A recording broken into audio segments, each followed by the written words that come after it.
Ora, aquele que faz qualquer obra, não lhe é imputado o galardão segundo a graça, mas segundo a dívida. Mas aquele que não pratica, mas crê naquele que justifica o ímpio, a sua fé lhe é imputada como justiça. Romanos 4, 4 e 5. Considere essas palavras: aquele que justifica o ímpio. Elas soam aos meus ouvidos como palavras admiráveis. Não te surpreende a existência delas na Bíblia? Aquele que justifica o ímpio. Às vezes, ouço que os homens que odeiam a doutrina da cruz a citam como um escrito difamatório contra Deus, dizendo que ele salva os iníquos e recebe até mesmo o mais vil dos vis.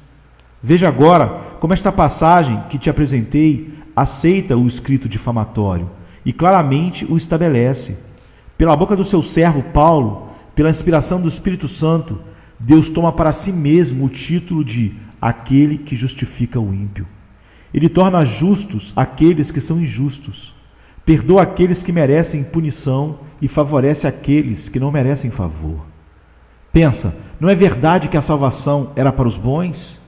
Que a graça de Deus era para os puros e santos, livres de pecado? Havia imaginado que, se fosse excelente, Deus haveria então de recompensar-te e que, por não ser digno, não há possibilidade de desfrutar do seu favor?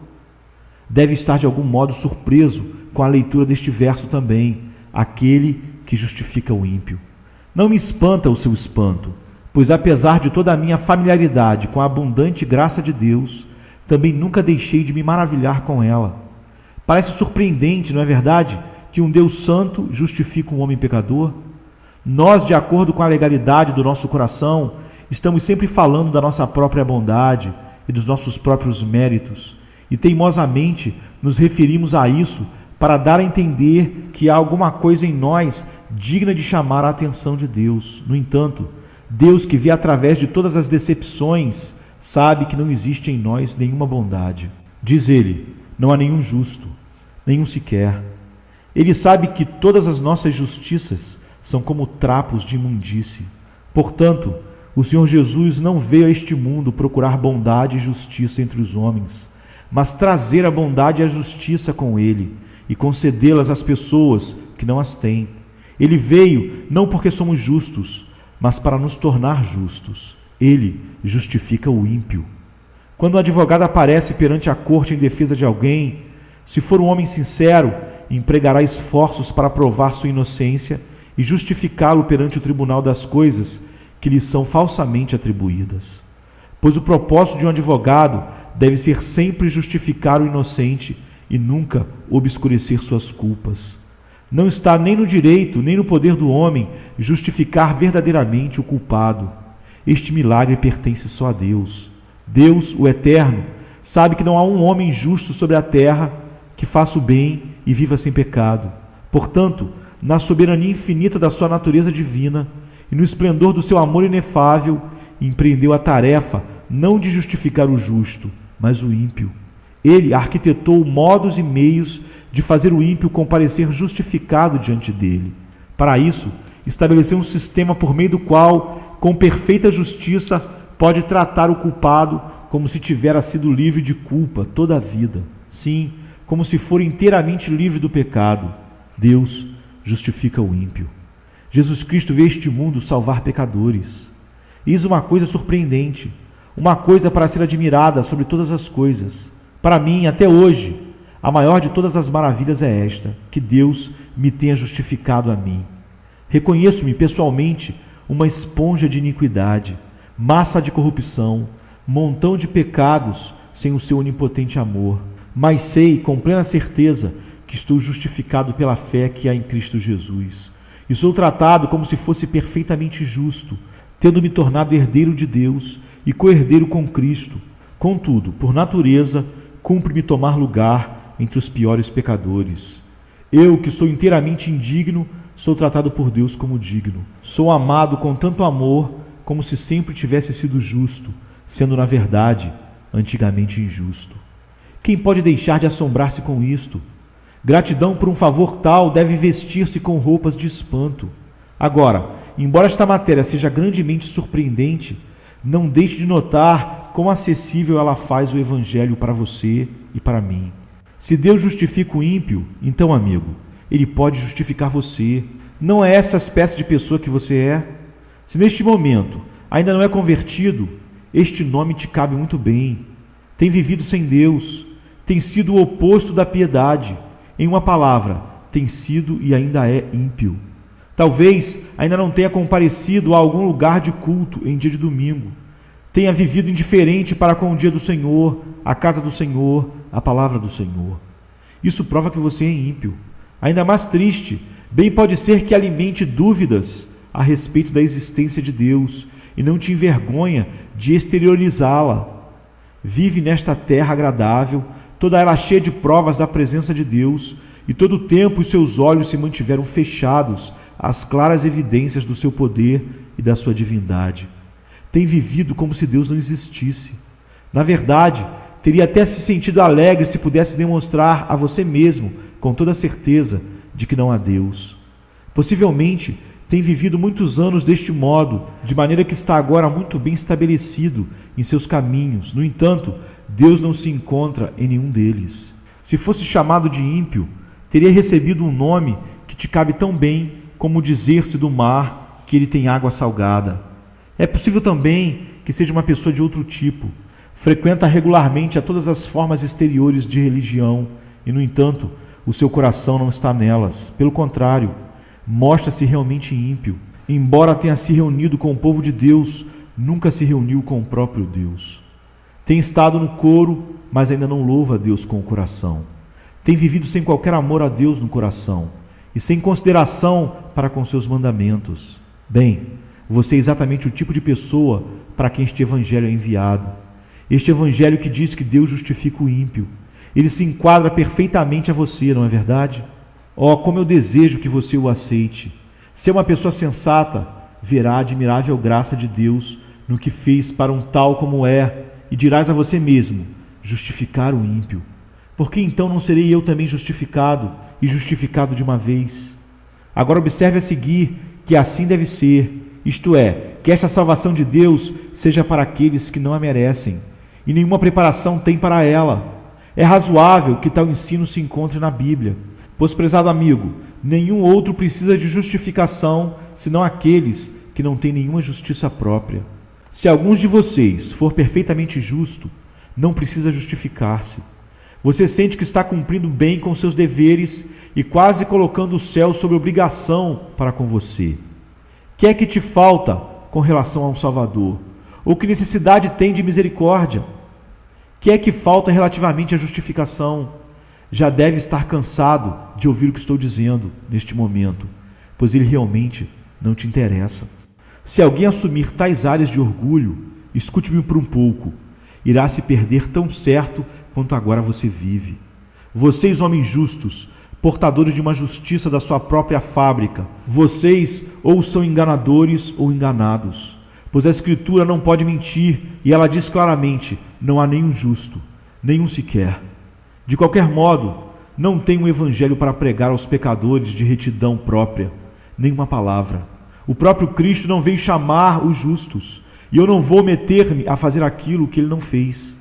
Se te chamasse, não viria, portanto, não te chamarei sob qualquer condição. Não, eu te imploro, ao contrário, que olhe para a sua retidão até que veja como ela é ilusória. Não possui nem sequer metade da substancialidade da teia da aranha. Acabe com ela, fuja dela. Ó senhores, as únicas pessoas que podem necessitar de justificação são aquelas que não são justas em si mesmas. Estas precisam de que alguma coisa seja feita por elas a fim de torná-las justas diante do tribunal de Deus. Dependem disso. Só o Senhor realiza aquilo que é indispensável. A sabedoria infinita não tentaria nunca realizar aquilo que é desnecessário. Jesus nunca tenta efetuar o supérfluo. Justificar o justo não é obra de Deus. Este seria o trabalho de um tolo. Mas fazer justo aquele que é injusto, eis a obra do amor e da misericórdia infinitos. Justificar o ímpio, eis o milagre digno de um Deus, e certamente assim o é. Agora, veja, se houver em alguma parte do mundo um médico que tenha descoberto remédios preciosos e infalíveis, a quem será este remédio enviado? Aqueles que estão perfeitamente sãos? Não acredito. Ponha-o naquele lugar onde não há enfermos, e ele sentirá que não estará no lugar certo. Nada há ali para ele fazer. Os sãos não precisam de médico, mas os que estão enfermos. Não é igualmente claro que os grandes remédios da graça redentora são para a alma enferma? Eles não podem ser para as pessoas que estão sãs, pois não lhes seriam de nenhum préstimo. Se você, prezado amigo, sente que está espiritualmente enfermo, o médico veio a este mundo para você. Se você se considera inteiramente inválido em virtude do pecado, você é a verdadeira pessoa visada no plano de salvação. Digo a você que o Deus de amor tinha você diante dos olhos quando arquitetava o seu sistema de graça. Pessoas como você. Suponha que um homem de espírito generoso resolva perdoar todos aqueles que lhe devam. Há um que lhe deve 1.000 libras esterlinas, outro 50. Nada tem que fazer senão receber das mãos do homem generoso o recibo final e a sua conta estará liquidada. Contudo, as pessoas mais generosas não podem perdoar dívidas àqueles que não lhe devem nada. Ainda mesmo a onipotência não pode perdoar aquele que não pecou. O perdão, portanto, não pode caber a você que não tem pecado. O perdão há de ser para o culpado. Seria absurdo falar de perdão àqueles que não necessitam de perdão, àqueles que nunca praticaram uma ofensa. Você que está aqui, pensa que deve estar perdido por ser um pecador? Esta é também a razão por que você pode ser salvo. Uma vez que você se reconheça pecador, sinto que posso encorajar-te a crer que a graça de Deus foi ordenada para uma pessoa como você. Um dos nossos poetas teve a ousadia de dizer: um pecador é uma coisa sagrada, o Espírito Santo assim o fez. Na verdade, é assim porque Jesus veio buscar e salvar aquele que tinha se perdido. Ele morreu e fez uma verdadeira expiação em favor dos pecadores reais. Quando os homens não estão brincando apenas com as palavras, ou chamando-se a si mesmos miseráveis pecadores por mero costume, sinto-me sobremodo alegre ao encontrar-me com eles. Me sentiria feliz em falar toda a noite com pecadores bona fide. A estalagem da misericórdia nunca fecha as portas para tais pecadores, quer nos dias de semana, quer aos domingos. Nosso Senhor Jesus não morreu por pecados imaginários, antes derramou o sangue de sua vida para lavar manchas profundas que nenhuma outra coisa pode remover. Aquele cujo pecado é negro é exatamente o homem cujo coração Cristo veio embranquecer. Um pregador certa vez pronunciou um sermão extraído do seguinte verso: agora o machado está posto à raiz das árvores. E o sermão foi de tal ordem que um dos ouvintes lhe disse: poderia-se pensar que estava pregando a criminosos.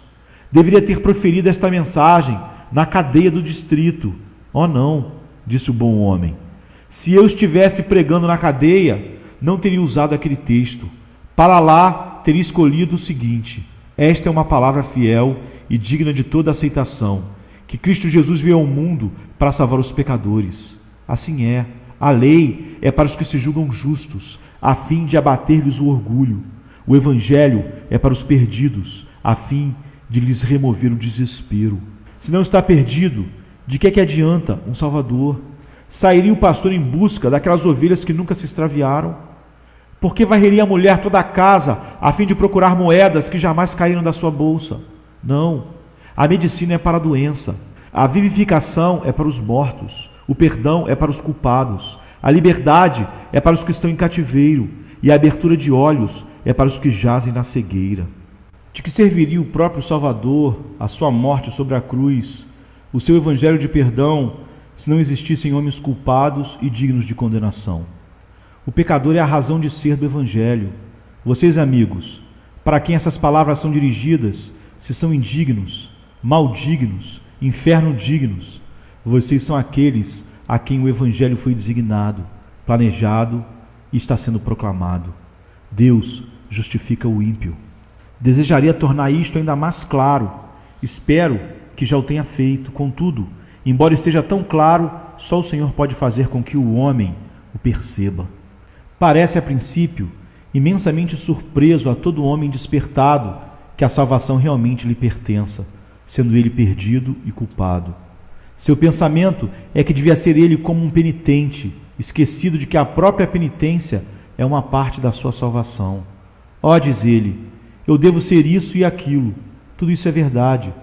pois não há de ser isso e aquilo como resultado da salvação, mas a salvação lhe é oferecida antes dele possuir qualquer dos seus resultados. A salvação lhe é oferecida de fato quando só merece este nome infame e abominável: ímpio. Isto é tudo que o pecador é quando o Evangelho de Deus lhe é oferecido para a sua justificação. Seja-me, pois, permitido insistir com todos aqueles que nenhuma coisa boa possam achar em si mesmos, que temem nada conhecerem de bom sentimento, ou de qualquer outra coisa que o possa recomendar a Deus. Que eles firmemente creiam que o gracioso Deus é capaz e está desejoso de tomá-los sem qualquer obra que os recomende, e de perdoá-los espontaneamente, não porque eles sejam bons, mas porque Ele é bom. Não faz Ele que o seu sol brilhe, tanto sobre os maus como sobre os bons? Não dá a eles estações frutíferas, e não envia chuvas e o calor do sol a seu tempo sobre os povos mais impiedosos? Até mesmo Sodoma teve o seu sol e Gomorra o seu orvalho. Ó amigo, a grande graça de Deus ultrapassa a minha e a sua concepção, e eu gostaria que tivesse dela uma ideia digna e elevada. Assim como os céus estão mais altos do que a terra, assim os pensamentos de Deus estão mais altos do que os nossos. Ele pode perdoar abundantemente. Jesus Cristo veio a este mundo salvar pecadores. O perdão é para o culpado. Não tente se restaurar fazendo-se diferente do que realmente é, mas venha como é aquele que justifica o ímpio. Um grande artista, certa vez, pintou uma parte das coisas da cidade em que vivia. Com um propósito histórico, desejou imprimir na sua tela certos caracteres conhecidos da dita cidade. Um varredor de rua, relaxado, maltrapilho, imundo, era conhecido de toda a gente, por isso foi escolhido para figurar no quadro. O artista disse-lhe: "Te pagarei bem se vier ao meu ateliê para que eu possa copiar a tua imagem." Na manhã seguinte, apareceu o varredor, mas foi logo despedido pelo artista, porque havia lavado o rosto, penteado os cabelos e vestido um recomendável terno. Ele fora desejado como um mendigo e não de outra maneira. Do mesmo modo, o Evangelho te receberá em seus átrios, se apresentar-te como um pecador e de nenhum outro modo. Não espere até que seja reformado, mas venha logo para a salvação. Deus justifica o ímpio, e isso te toca onde você está agora. Toca-te mesmo no seu pior estado. Venha com o seu desarranjo, isto é, venha a seu Pai Celeste com o seu pecado e pecaminosidade. Venha a Jesus tal qual é, leproso, imundo, nu, imprestável, quer para a vida, quer para a morte. Venha, você que é o lixo da criação. Venha, embora não se sinta sequer encorajado a esperar por outra coisa, senão a morte. Venha, embora o desespero esteja pairando sobre você ou oprimindo o seu peito como um horrível pesadelo. Venha e peça ao Senhor que justifique outro ímpio. Por que Ele não faria? Venha, porque esta grande misericórdia de Deus se destina a alguém como você. Eu a ponho na linguagem do texto, e impossível será fazê-la mais forte. O próprio Senhor assume pessoalmente este gracioso título, aquele que justifica o ímpio. Ele justifica e faz que sejam tratados como justos aqueles que por natureza são ímpios. Não é isto uma coisa maravilhosa para você? Amigo, não se levante do lugar em que você está sem que tenha considerado bem este assunto. Amém. Come to me, you weary one, and I will give you rest.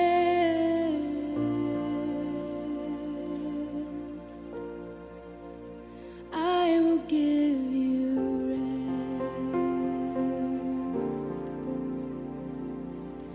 Come